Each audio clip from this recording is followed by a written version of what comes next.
I remember as a young student, trying to figure out how did people get basically drawn in by Hitler? How did that happen? And I'd watch newsreels and I'd see this guy standing up there ranting and raving and people shouting and raising their arms. I thought, what's happened to these people? Why did they believe that? I think it was difficult for most Americans to believe that this guy would be as dangerous as he turned out to be. And it's no longer just the whiff of violence, but the appeals to violence. Look at immigration.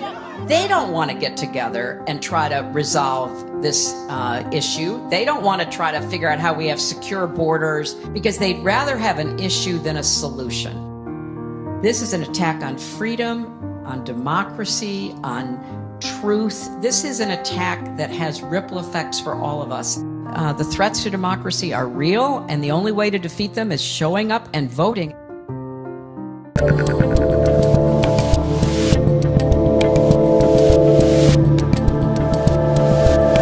This is the Rubin Report. I'm Dave Rubin, and I did not kill myself.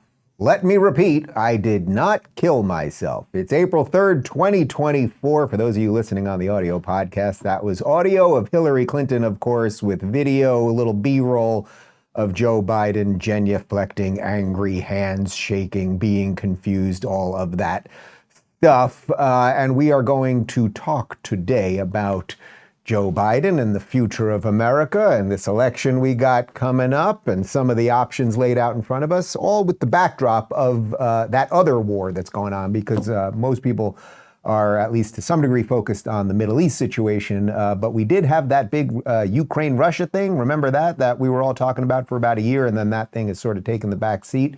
But I want to get you caught up on what's going on with Ukraine and Russia and how that's relevant not only to our economic situation here, but to our borders and widely what's going on with the woke, because these things, although they seem disconnected in a lot of ways, I actually think they are quite connected. So let's just get right into it. Why not, huh? And we'll talk about the climate change too, because they also want that to take control of your life. A guy by the name, a filmmaker by the name of David Holthouse was on Joe Rogan's show yesterday. He's a filmmaker. He's done a couple different documentaries, Cockfight, Stalking the Boogeyman, a bunch more. And he recently went to Ukraine to try to figure out if he could do a doc that was going to make sense about what was going on in Ukraine. We're going to show you a couple clips here, and that'll set us up for today's show. Well, what was I doing in Ukraine? I'm looking into a possible documentary that'd be set against the backdrop of the current war, but that would be more about like what is actually the true nature of corruption in Ukraine and what has it been and what was it in the 90s, Yeah. And what is it today, and like how has the U.S. State Department kind of up again in the same way that we did in Vietnam and every war, like Vietnam, Afghanistan, Iraq, by backing the wrong horses, Yeah, well, we've never not up. Yeah. There's never been one, well, whether it's Libya or Afghanistan, Iraq, there's not one where you could point to like, we nailed that one. Right. There's not one. Right. There's not one. Right. And, when there was so much resistance to the concept that Ukraine was corrupt when we first started backing them, that was what was fascinating to me, because it was always talked about how corrupt Ukraine was. It was always talked about. And then all of a sudden, this was a forbidden topic. Like, no, Russia is the aggressor and the invader, and Ukraine are their angels. And they're like, wait a minute,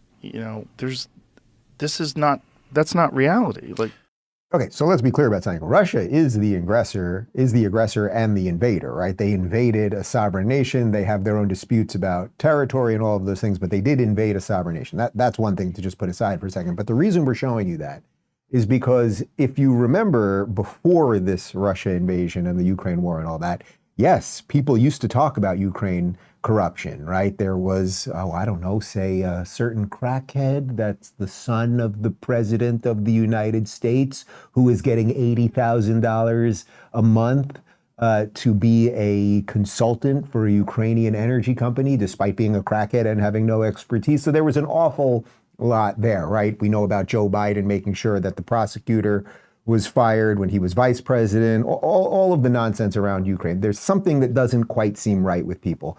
And yes, we've butchered a whole bunch of military operations across the world. And oddly, the Ukraine one, the weird thing about that was we got out of Afghanistan. People were like, why were we there for 20 years? It was a horrible withdrawal, but most people did not feel we should be there anymore. And within months, we were involved in another military adventure without really a clear outcome or anything else. And that's fairly obvious, in that we're still in this thing. We're in a war, not war. We haven't declared war. We're paying for the war. We're paying for pensions of Ukrainian government employees, et cetera, et cetera.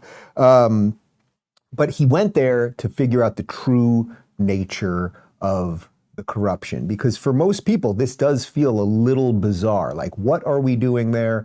Can Ukraine win a war against Russia and Putin, which have nukes and all of that? It just, something doesn't feel right to a lot of people. And then they continued to talk about how suddenly we all had to be on the Ukraine side of things. We all had to have the blue and yellow flag.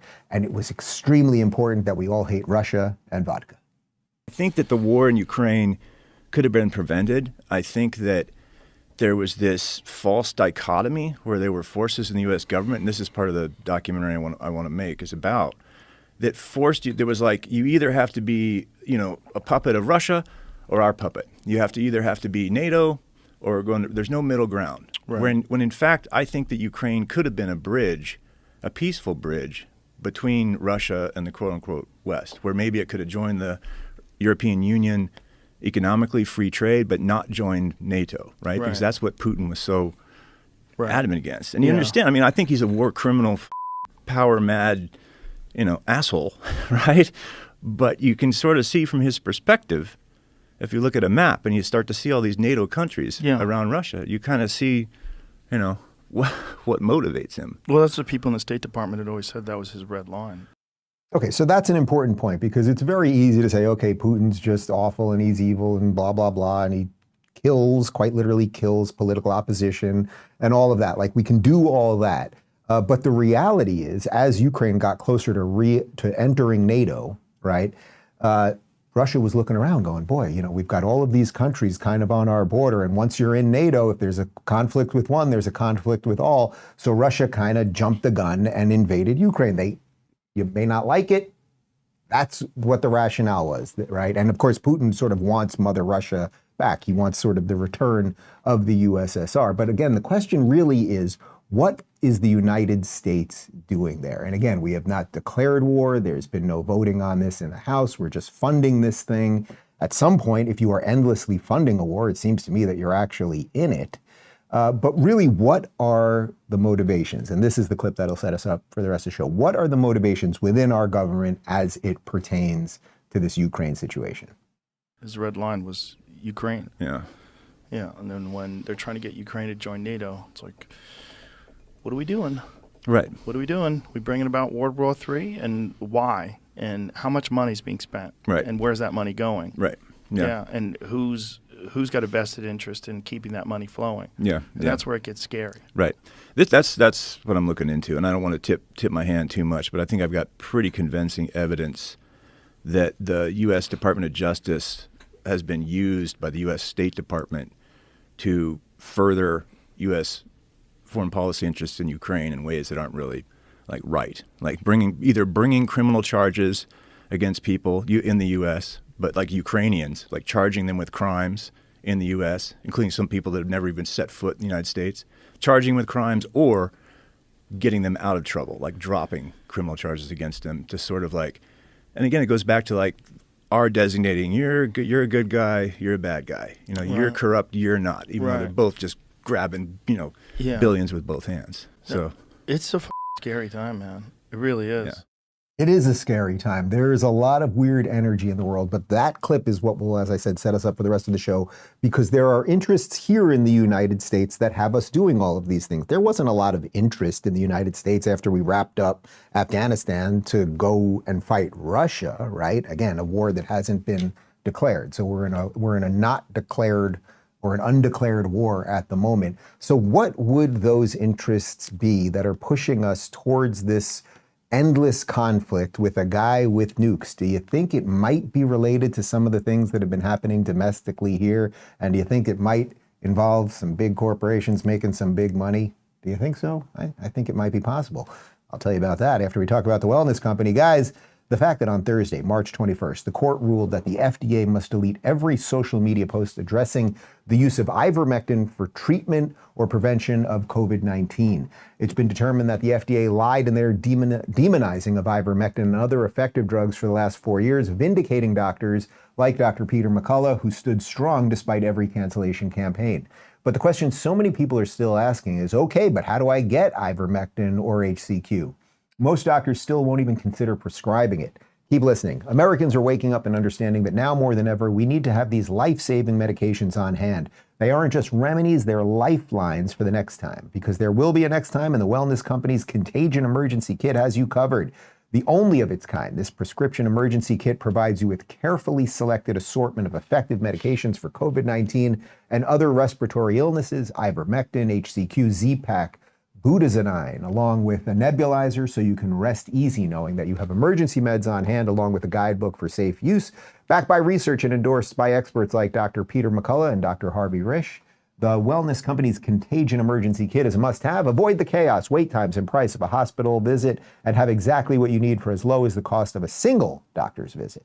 Go to twc.health/Rubin and grab your Contagion Emergency Kit right now. That's twc.health/Rubin. Code Rubin saves you $45 at checkout. Kits are available only in the US of A. And now back to me. Okay, so, you know, I don't spend a ton of time doing the Russia-Ukraine war thing because I think it is very hard to understand. I think there's so many huge domestic problems, and I think people get lost in a lot of conspiracy stuff with it. But the reason I want to do the show and set it up the way we just did is because I think you can see a direct correlation between the corruption in Ukraine and a lot of what's happening in the United States right now. So here we've got some info from the Daily Wire. JPMorgan Chase signed an agreement with the Ukrainian government in the hopes of coordinating between $20 billion and $30 billion in funds to rebuild the war-torn country. Senior officials from the largest bank in the United States met last week in Kiev and other major cities with Ukrainian President Zelensky and his staffers, according to a report from Fox Business. On the eve of the Super Bowl, executives from JPMorgan Chase provided the head of state with a New England Patriots jersey emblazoned with the number 91, signifying the year Ukraine gained independence from the Soviet Union. So this Putin fella, he wants to take that independence away. That's just a move that he's trying to make. Ukraine doesn't really want it. But the broader point here is that, okay, so JP Morgan now has business to do in Ukraine. Ukraine largely destroyed because of this war. Well, you've got to rebuild it. So are there giant banks, giant corporations that are going to come in and do it? And if that's the case, then is there some coordination between, I don't know, the military industrial complex that goes in and blows things up, and then all of the corporations that go in and make a ton of money in the reconstruction? I think you can see a similar thing happening actually when we get to the post-Israel-Hamas war, a similar thing happening in Gaza. There will be a ton of money to be made in the rehabilitation of Gaza, regardless of who's in charge of it. So it doesn't matter what your position on Ukraine and Russia is, or if you think Ukraine should be part of Russia, or if you think Putin is horrible. The question that I'm trying to pose today is, why are we so heavily involved? Well, I think we have some evidence for that, because it's not just JP Morgan, of course, that's going to be involved in the rebuilding. It's also BlackRock. And here is Larry Fink, CEO, talking about some of BlackRock's policies. And I think you'll see how it's connected to some of the things happening here in the United States. Assets are now back to 10 trillion. Now, what was interesting, I mean, I follow your assets, you know, because that's what nerdy business journals like me do. So I believe it went in 2022 as low as 8.5 trillion. It starts creeping up and you're back to 10 trillion. Is ESG back? I mean, is this because of... No, Charlie. I know you hate those litters, but I mean, you know. No, I mean, the fact that I believe is so important for our shareholders to understand and our clients to understand. In the last 5 years, clients awarded us $1.9 trillion of new money. This is not market movements. Forget about markets go up, markets go down. We were awarded $1.9 trillion of more mandates. And that is across clients worldwide That's clients in the pension fund community, it's in wealth management, it's in insurance companies.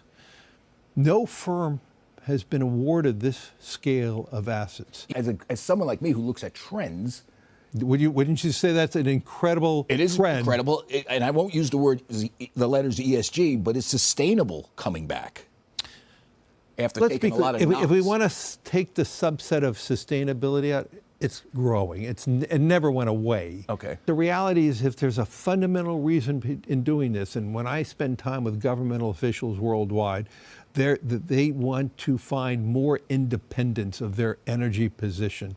A country like India that's growing 8% a year, the energy demand to grow at 8% a year is tremendous.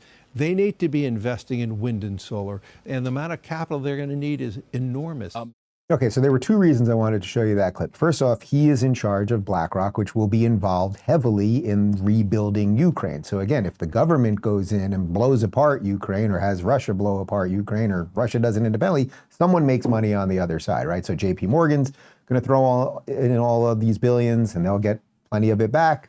They're involved too with BlackRock, et cetera, et cetera. The other reason that I wanted to show you that clip is it's interesting how even the interviewer, when he mentions ESG, they know what a terrible word it is, or what a terrible phrase it is now, right? Like the idea of pushing all of this diversity nonsense into all of these corporations, it's the same thing as DEI, and Fink is like, oh, we don't want anything to do with that anymore. I think that's a beautiful thing. And I would say Chris Rufo and many others deserve a lot of credit for exposing that nonsense. But the reason I'm showing that clip really is because I'm showing you that we've established, I think, a blueprint here. The government seems to manufacture crises, then exploit them, and then let huge corporations profit off them. And you can just see that from COVID, from Ukraine, and of course now, what's happening at our border. I want to show you a video. This is from a guy online who goes by Older Millennial. And here he is talking about what BlackRock, again, that was Larry Fink, the CEO of BlackRock, what they are doing in New York as it pertains to illegals. Y'all want to come with me down another rabbit hole of how the U.S. government is using private industry to over the American people? This is going to be a quick video, but I wanted to put it out because I want to hear what people think. The basic gist is that the United States government is using BlackRock to permanently house all the illegal immigrants they've been letting in. So you know how companies like BlackRock have been buying up large amounts of the single-family real estate? And a shitload of the properties that they bought are in the state of New York. And New York just declared that they're going to pay homeowners there $125 a day to house a migrant. $125 a day per migrant, per bedroom. That means the taxpayers of New York are going to be paying $3,750 per migrant per month. Now think about all those houses that BlackRock bought. Let's say they got a 4-bedroom. That means they can house 4 migrants. And at $3,750 per migrant, that means that property would now be bringing in $15,000 a month. And if any of those migrants have a family, that's additional money on top. And BlackRock doesn't have to worry because the money's guaranteed by the government in New York. I mean, you have to think, so far in Biden's presidency, anywhere from 12 to 15 million illegals have crossed over. And then because of all the incentive programs that New York created, if you enter this country illegally, you'd have to be stupid not to go to New York. You're going to get paid, you're going to get fed, you're going to get housed, all for the price of either a bus trip up there, or maybe you can catch one of those flights that Biden's been sending under everyone's radar. But regardless, you're going to go to New York, where BlackRock owns thousands of homes. And I'd be willing to bet a lot of those homes are about to have an illegal immigrant as a tenant. And they're going to make sure they get at least one in every bedroom. And I would expect that this continues at least until the census. Okay, so again, that's a guy by the name, he goes by the handle Older Millennial. Brock just told me he's absolutely huge on TikTok. Now look, there's a little bit of, it feels like, as he said, a rabbit hole there. But it all kind of makes sense, right? BlackRock is buying these properties all over the place. Then the state of New York is incentivizing people. We will literally pay you money to take bedrooms in your houses. And then you start going, boy, I bought this house, the mortgage on this house, or they buy it in cash, of course, because they have endless amounts of cash. But in essence, you buy a $300,000 house and then you suddenly are like, wait a minute, I can make $15,000 on this house every month and I can have this house paid off in 2 years and then I can have endless cash after that. On top of the fact that the more houses that these corporations buy, the less inventory there is for, say, a young family to get into the housing game, which is really the key to building wealth over the years. Like, get involved, own a house, as opposed to just throwing money away on rentals. So who are these migrants that they are letting into the country? That is also the question, because yeah, if you let in about 7 million people and you don't know who they are or where they're from, some of them, even a small percentage, might be bad people, right? So if it was 10% of 7 million people, that's 700,000 bad people. And let's say that was a little excessive. So if it was 10% of the 700,000, you get the point. Like, we can extrapolate this all the way down. And if you end up only with 10 bad people, it's still a bit of a problem. So we're going to show you some of the craziness that's happening with the illegals right now, because it's wildly out of control. Mainstream media obviously isn't covering it. And we better get a freaking handle on this thing quick. Or as a certain orange man said a couple years ago, we ain't going to have a country. But first, guys, let me talk to you about Arma. Ever wonder why some people don't get sick? After strengthening my immune system with Armra colostrum, I'm now one of those people. I haven't taken a day off in a long time. The benefits are truly incredible. Colostrum is the first nutrition we receive in life and is an exclusive source of all the essential nutrients we need in order to thrive. Armra colostrum is a proprietary concentrate of bovine colostrum that harnesses over 400 functional nutrients to strengthen your immune barriers, your body's inside suit of armor, and first line of defense against harmful particles from the environment that can trigger inflammation and make you sick. It strengthens immunity, ignites metabolism, fortifies gut health, promotes hair growth and skin radiance, and powers fitness and performance recovery.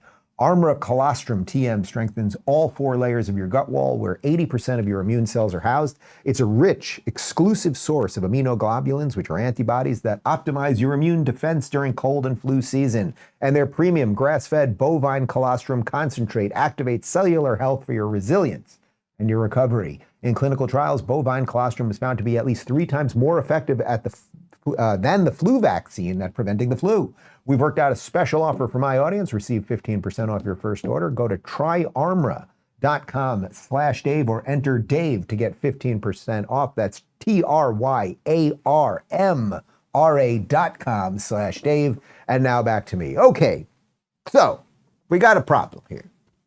There are giant corporations buying homes. That keeps the average person out of the home. Then the government comes in and says, we will pay you an awful lot of money to put illegals in these homes, even though they shouldn't be here in the first place. That seems like a bit of a problem in and of itself. But we also have a problem because we don't know who these people are or what they are intending to do. Except a whole bunch of them are doing a bunch of bad stuff. So first, let's start with a clip from Fox News. This is Bill Maloogian, who has been just the #1 guy on all of the illegal nonsense for the last 2 years. And check out what's going on with ICE and illegals up in Boston. You mentioned this, Dana. I'm going to get to it now. An elite immigration team making a major bust, taking down 5 alleged migrant criminals, and they did it while working around sanctuary city policies. Bill Maloogian embedded with that team in Boston. He's got the story now. Bill, what you learn? Hello. Hey, Bill, good morning to you. ICE says because of sanctuary policies here in Massachusetts, illegal aliens charged with heinous crimes are essentially able to roam the streets after release without any notice. And we were with ICE as they took down 4 alleged child rapists and an MS-13 gang member, all in a single morning. Any questions, you can talk to your team later. It's the pre-dawn hours in Boston. Kid has a real violent history. And this elite team of ICE deportation officers is briefing on their target list for the day. Illegal aliens charged with egregious crimes. All the targets today, every single one of them is an aggravated felony here in the Commonwealth. So these are really the cases that are the worst of the worst here in Massachusetts. ICE quickly takes down its first target, an illegal alien from Guatemala, charged with aggravated child rape. Carlos, Minutes later, ICE arrests a Colombian national, charged with the rape of a child above age 14. I don't have enough officers or resources to tackle every one of these public safety threats. Are we going after the child rapist today, or are we going to go after that 2 times deported fentanyl dealer? Because we can't get both. All right, this is really wild because child rape is a problem, and sanctuary cities find people who are child rapists and then put them back out on the streets. Of course, this is not happening in other states where there are child rapists or regular rapists or other criminals, right? When we get illegals here in Florida and then we find out that they've been released back onto the street, as you know, we've covered the story a couple times. There was a rapist up in Tampa who got released down the street. Within a half hour, DeSantis had the guy arrested again. This is just a fundamental difference in policy. But in effect, You've got ICE, which is the federal agency dealing with these illegals. They are now at opposition with these sanctuary states and sanctuary cities. They're working against each other. You have sanctuary cities that not only are allowing the people in, giving them resources, giving them housing, and then the rest of it, but then in essence, when they commit a crime, they're just putting them back out on the street, and then ICE has to try to hunt these people down. We have a bit more from Malusian on how sanctuary cities are trying to work around ICE to exacerbate this problem. ICE's next arrest, a combative MS-13 gang member from El Salvador, charged with a slew of violent crimes.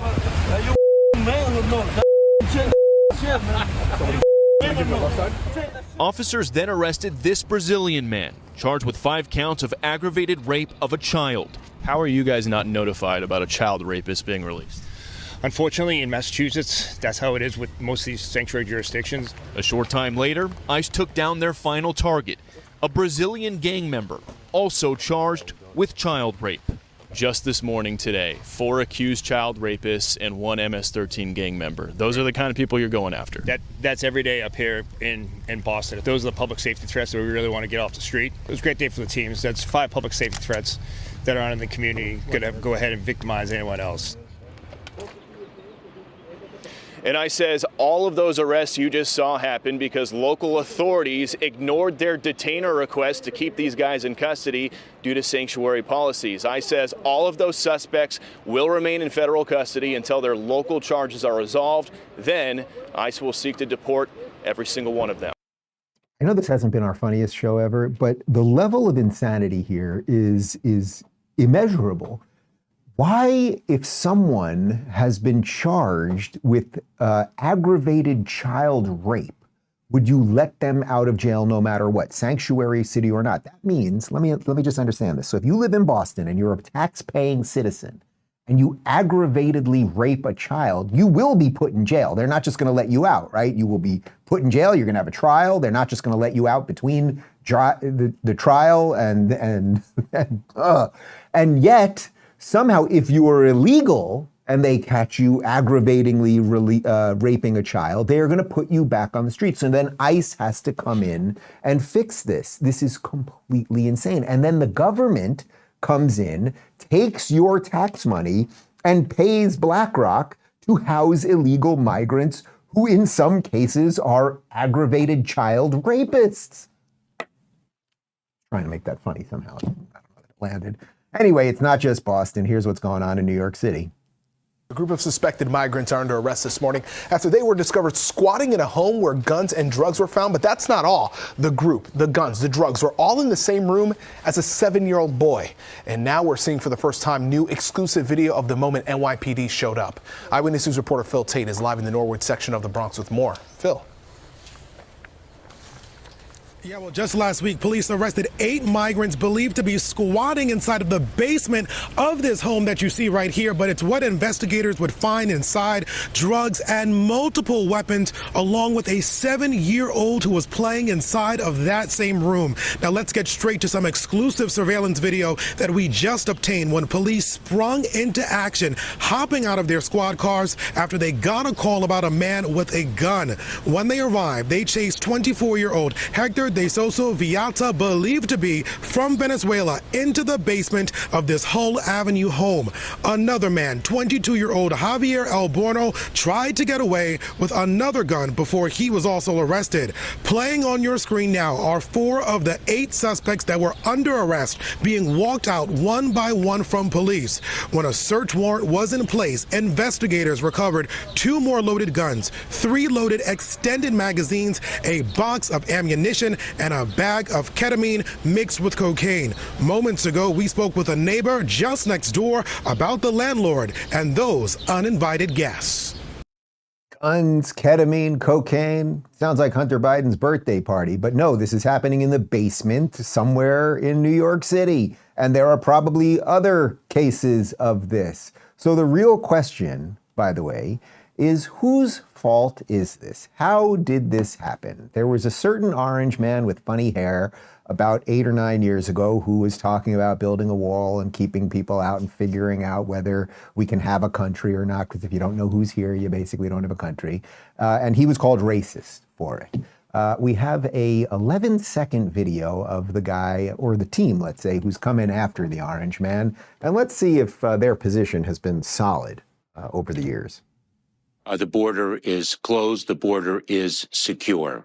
The border is secure. The only reason the border is not secure is Donald Trump and his MAGA Republican friends. All right, so you got it. That was Mayorkas in 21. That was Kamala in 22. It's secure, which, by the way, you guys know they've been telling us this entire time. And then what happened? I mean, this is fully the credit of the online media, right?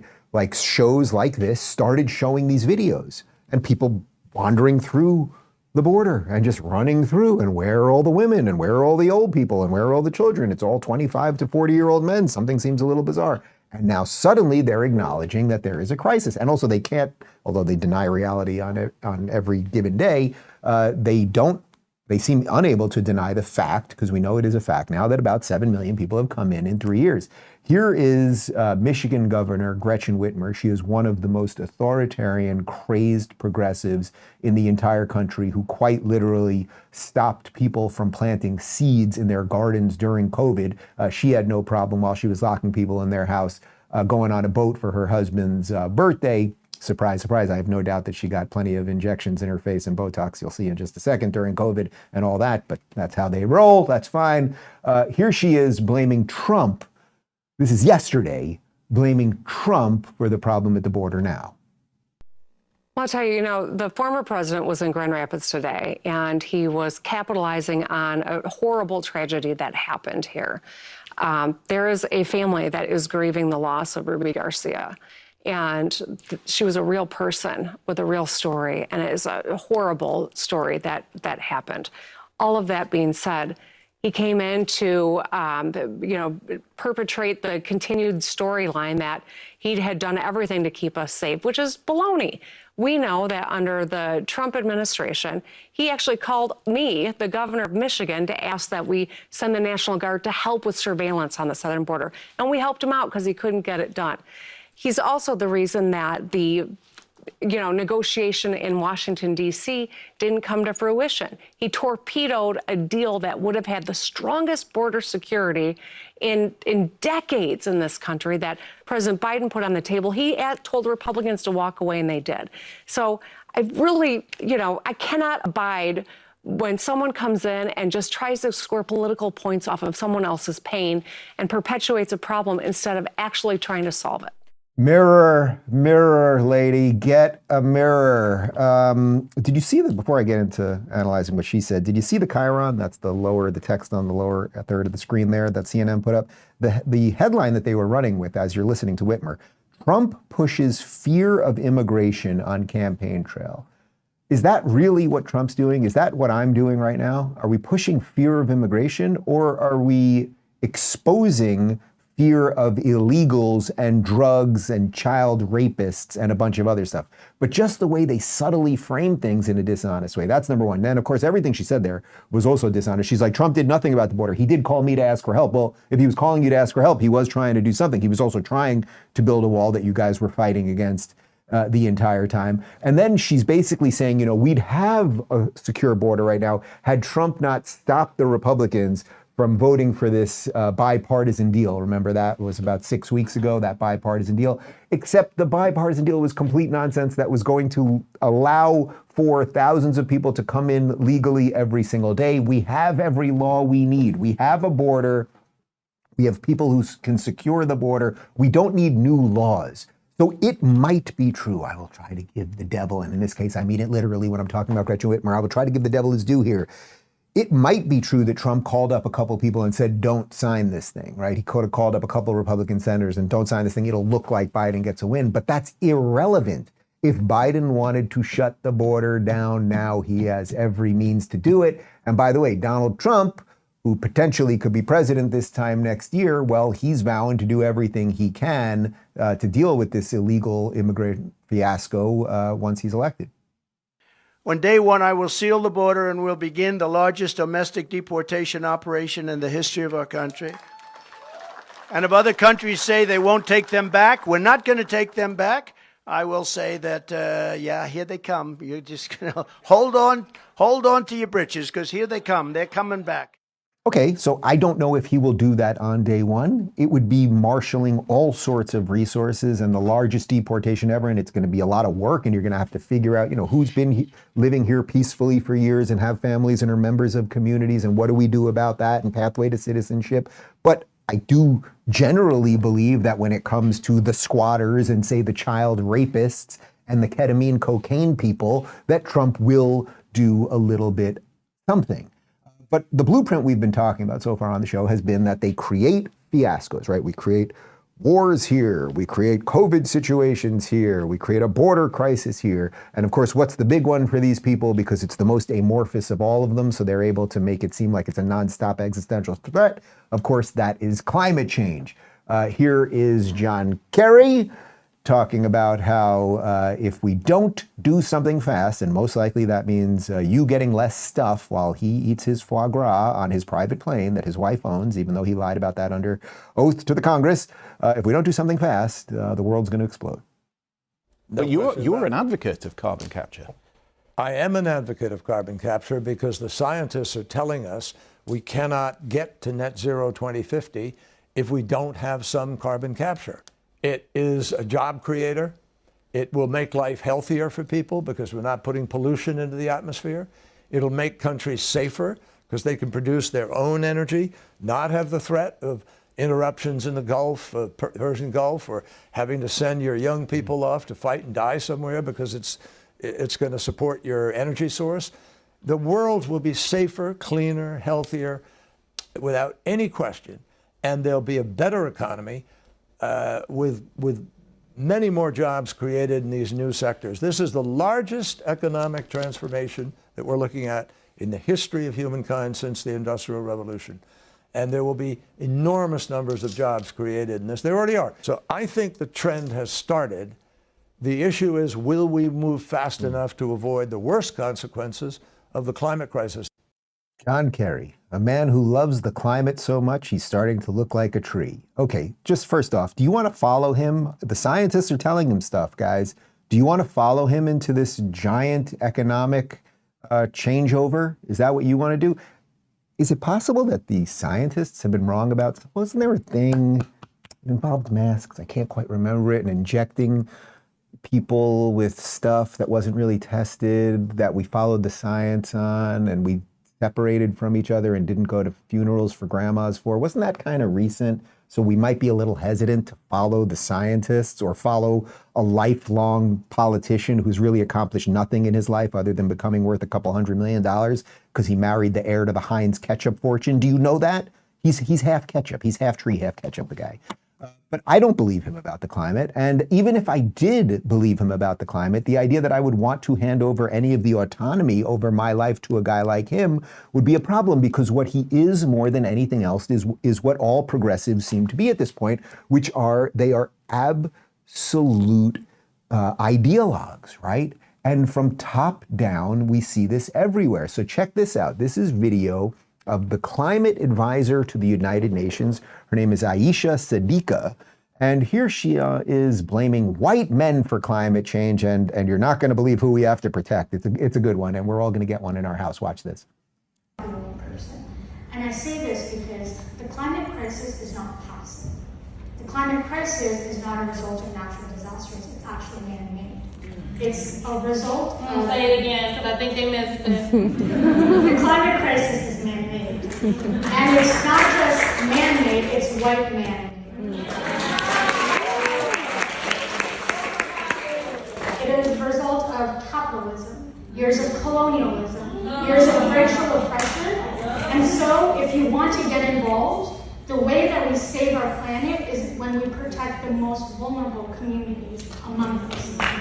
And this includes Black trans women. This includes indigenous peoples. And this is why it includes children and young folk. Because when we protect them, then we can protect everybody else. You know that scene in Billy Madison when he's doing the test at the end and the principal is like, what you just said is the stupidest thing I have ever heard. We are all dumber for having heard it. May God have mercy on your soul. Well, that's what just happened. That's what just happened. Yes, it is white men who have caused climate change, and we must. The only way to stop climate change is somehow protecting black trans women. Every household should have a black trans woman to protect from climate change. We're all gonna. Connor, you're the whitest guy in here. Phoenix, punch him in honor of climate change. It's all completely idiotic. But this woman has a fairly high-level climate-related job at the United Nations. We've got some tweets from her, if you didn't think that was stupid enough.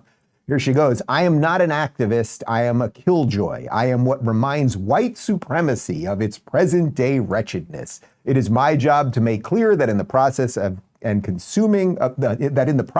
killing and consuming non-white, non-male bodies, the white man has brought life as we know it to the verge of extinction. Jesus, Connor. And another one from her. The white man sits at the highest level of power in the world, the same way he has killed, looted, and abused black and brown people for profit to have the earth. White supremacy would rather take everything and everyone, including white people, than give up its hold. First off, I just want to say I like white people. I've always liked white people. I enjoy being around white people. You know, they drink a lot of light beer. It's not my thing, but like, I have no problem with white people. I don't even mind dancing with white people, okay? It's awkward. It's a little stilted. No one's really sure what to do, but it is what it is, okay? But white people are not causing climate change, you dullard. And the fact that this woman has any power as it relates to anything. The United Nations, by the way, it has no real authority. We keep thinking that the United Nations, that the World Economic Forum, these things have no power unless our countries decide to give them the power, right? Like, we have laws here in the United States. It's why they're always attacking our Constitution and our Bill of Rights, because they know if they can erase those, then we would have to bow down to some centralized UN, World Economic Forum, globalist power. But if you think that that woman, you don't like white people, white people are just fine, you know? Didn't like Friends, but it wasn't because they were all white. It just wasn't that funny. Anyway, what they're doing with climate right now is the exact same thing they did with COVID, right? We've been through it, but we cannot forget. Here's a white guy who I don't like. I'm fairly certain he's actually a trans woman. It's the guy up in Canada. And remember what he was doing during COVID? In general, how eager everyone is to get through this, get back to normal, get to a better summer, end this pandemic once and for all. Everyone wants that, and we know the way to do that is to get as many people vaccinated. I want to end today by speaking directly to kids once again. And I know almost half of kids across this country have gotten their vaccine from ages 5 to 12.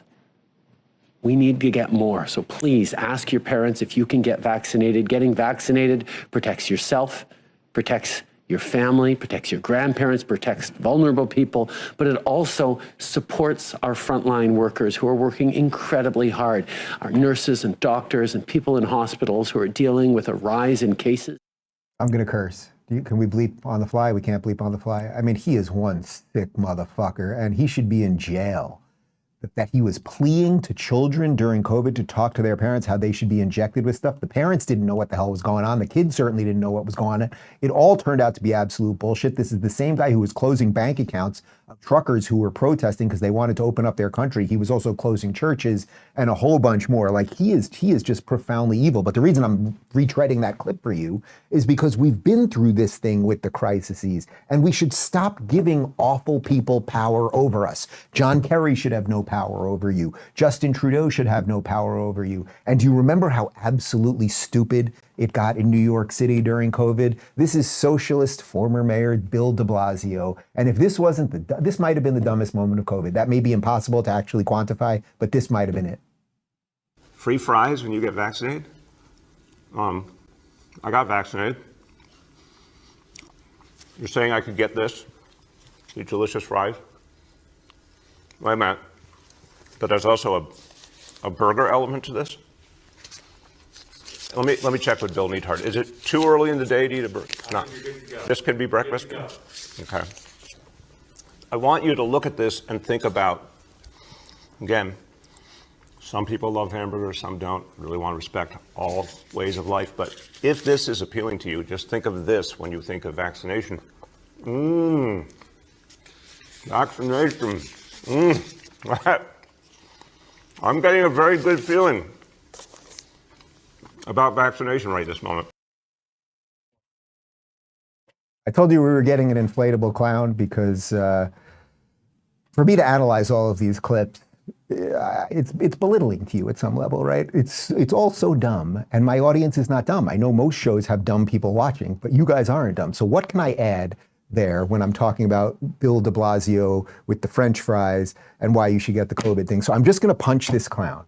I'm gonna punch this clown, okay? That was not an endorsement of violence. That actually was, wow, I feel good. And that thing didn't even pop back up. I mean, that was in no way an endorsement of violence. Yes, are progressives clowns? Yes, but you should not be out there punching progressives. I know they always want to punch Nazis and they think everyone's a Nazi and that's a problem. That was just the best way I can do this show. It was really, that was pure entertainment, people. It was not an endorsement of violence. But let's continue, because on CNN yesterday, they've started to realize that people are not happy with all of this nonsense. And check this out. They're talking about how people were pissed about being forced to be vaccinated and left in their houses and locked down and all the rest of it. And that, my God, maybe some people in Washington should think about things a little bit differently. With them. Well, on his point that Biden could present a greater threat to democracy, I wasn't really surprised to hear that. I think sometimes here in Washington, we underestimate or don't really understand the full scope unless you travel the country, how much people felt deeply aggrieved by having to take the vaccine to re-enter society, to go back. Yes, people felt deeply aggrieved to have to take it wasn't even a vaccine, that's one thing. You were forcing people to do it. You were giving them French fries if they did it because they didn't want to do it. You were forcing frontline doctors and nurses, who you said were the indisplaceable people and the people that had to be, they were my God, we've got to save these people. And then if they didn't want to get the thing, you were firing them. It was all absolutely insane, but it's incredible. My God, people in Washington, D.C. and then CNN are suddenly realizing that people, I don't know, kind of want autonomy over their body. Who is it that said my body, my choice? There was somebody that once said that. And of course, what they were doing on that clip right there, they were analyzing RFK Jr. because he's starting to gain some steam again, right? Because there's people that are frustrated about COVID stuff. There are people who want, just sort of that are just somewhere between, let's say, Trump and Biden, that want something a little less polarizing, regardless of how you feel about either one of those particularly. And of course, what's also happening is that people are realizing we have massive problems, and not just the border. And it's not just the war and the COVID coming back. It's not just all of that. It's that there are actual problems with our life expectancy, with reproduction, with the amount of antidepressants we're on and more. Here's Tucker Carlson on that. I just am worried that we're missing the obvious signs. And the obvious signs are reproduction, life expectancy, sobriety. If you have a society where people just can't deal with being sober, don't want to have children, and are dying younger, you have an extremely sick, you have a suicidal society, okay? And I'm not even blaming anyone for it. I'm just saying objectively that is true. And the measure of a health of your society is the number of children that you have and how well they do. It's super simple. That's the next generation. We all die.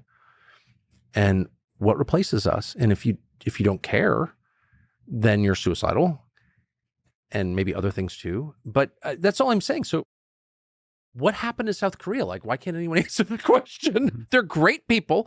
They're rich. They have all these advantages. They're on the cutting edge of every American. For a foreign country, they're more American than maybe any other country other than Canada. And like, what happened? So the question really is, so what's happening to the United States? We're going to show you some numbers that explain a little bit of what he's talking about, but we know this. There is a massive push by the media and what's happening on TikTok and elsewhere to tell young people to delay when they get married, if they get married at all, to not have kids, to just live for themselves, all of those things. We know, especially post-COVID, rates of alcoholism increased hugely, that rates of drug use and antidepressants, it's something like 12% of American adults are now on SSRIs. It's like, what is actually happening? I mean, something is, and that's why I always say it's a spiritual problem that we're all dealing with more than a political problem. We've got some info from Macro Trends on US life expectancy over the last 24 years, and you can see basically from 2000 to 2013, it was going up pretty steadily. Then there was a slight decrease between 2013 and 2020, and then it is ticking up the tiniest bit in the last couple of years. That may be because so many people died from all sorts of reasons as it pertained to COVID, not necessarily COVID itself, but the rate has significantly dropped off, right? Look at that first 13 years there. It's all going up. That's good. People are living a little bit longer, late 70s, even into their early 80s. Then it kind of decreases a tiny bit, and now it's somewhat stagnant. That is a little bit of a problem. The chart that we're showing on the other side over there is general fertility rates, which is declining across all states. That's per 1,000 US women from 15 to 44 years old from 1990 to 2010. And you can see that there's an enormous decline from 2006 to 2020. So what is happening here? We're dying a little bit younger, and also women's ability to have children seems to be decreasing. And then let's just show you one other. This is a chart from the National Institute of Health on national drug overdose deaths among all ages from 99 to 2021. So this is the middle of COVID, right? So there's an incredible increase over time here. I don't even have to get into those numbers from you, but if you were to look back at, say, roughly 2015, you had about 52,000 deaths, and then it's doubled in only about 8 years. Or no, in only about 6 years to 21. These are huge problems, and that barely gets into what has happened over the last 3 years as it pertains to drug use and alcoholism and everything else. And that's just a symptom of something that is going on with all of us. And it's partly because of this information war, and people are worried about the future of the country. And they've made a whole bunch of young people anxious over their gender and the fact that they tell them that the world is going to end in 12 years, which is what AOC said 6 years ago. But I'm pretty sure she knows the world is going to continue 6 years from now. So because I have RFK Jr. in studio later today, we thought it would be a nice way of getting to the close here. I'll show you a clip about him talking about how our country is sick and we better figure out a way to address some of these real issues. I think he needs to show Americans that he, a lot of these decisions are the products of complex and nuanced thought, and those thoughts need to be articulated to the American people in a way that we all support him. And I do not think that that's happening now. Our children's lives are dependent on that 3:00 a.m. call, and we need to know that we have a president who can wake up in the middle of the night and who is on his feet and thinking about those things. And I think a lot of Americans have lost confidence in that. Okay, so Joe Biden is sick, right? Something is not right with Joe Biden. And when we go through what we just talked about for the last 50 minutes or so, between war and the climate agenda and the border and the drugs and the crime and the depression and the lower life expectancy, it's like we could use somebody at the top who is a little bit sharper, right? And that is the interesting spot that we have been left in right now. We're about to do a retread of the last election, which most people, even if you are like completely on board the Trump train and everything else, and as I keep saying, I am likely voting for Donald Trump, you could be completely on board that, but I think most honest people could still recognize like there's a problem here. There's a sort of meta problem around that we're just repeating that thing. Does anyone think that's right? And these people of this certain age and everything else. So I'm going to dive into, I'm not going to do a ton of issue-based stuff with RFK. I really want to get to the heart of what we've talked about here, of how we fix the deep things that are happening in the United States of America, not just the kind of superficial things or the media wars or anything else. So we'll be doing that later today, right in studio. By the way, guys, my full interview with Ben Shapiro, I think you've heard about that guy, is up across platforms right now, ad-free at rubinreport.locals.com. People of the internet live at 1 p.m. Oh, no, sorry.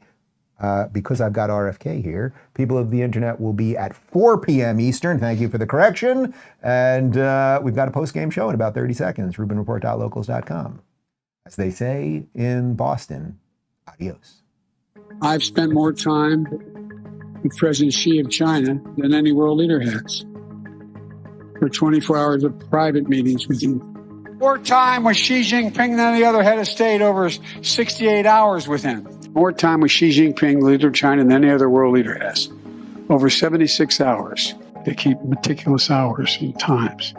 I think we're up to 85 hours, as he and I. 91 hours of just one-on-one conversations.